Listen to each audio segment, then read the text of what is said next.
करते सरकारला विनंती, मी कायदा करा अशा पिणाऱ्यांना बाबा हो असं हो करा.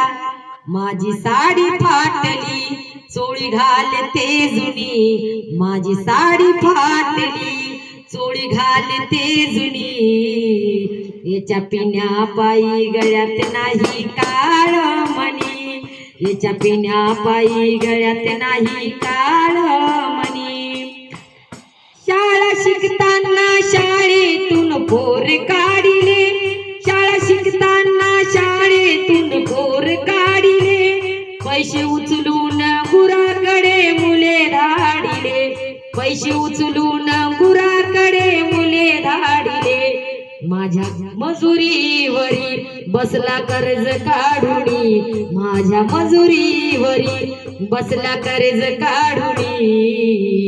याच्या पिण्या पायी गळ्यात नाही काळ मणी, त्याच्या पिण्या पायी गळ्यात नाही काळ मणी.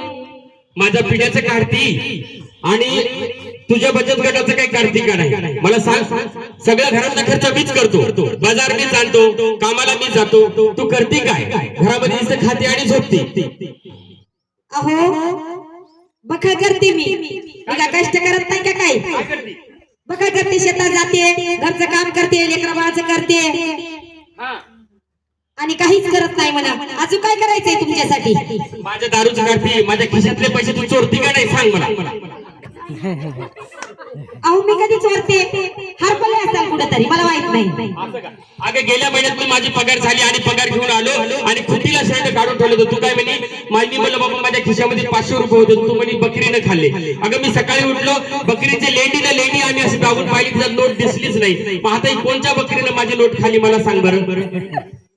ती गेली असेल शेतात, मला काय विचारता का? जाऊन पहा दुसऱ्या शेतामध्ये असेल. म्हणजे नोटीला पाय असतात का?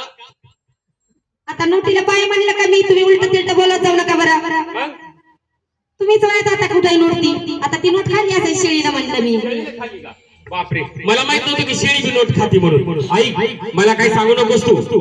तुला घरामध्ये जर नीट राहायचं असेल तर नीट वागायचं, माझ्या खिशातले पैसे चोरायचे नाही. अरे बापू मी कशाला चोरू तुझे पैसे? अरे चोरले असते तुझ्या बायकोनं, विचार तिला. बघ तू माझे पैसे चोरतीस?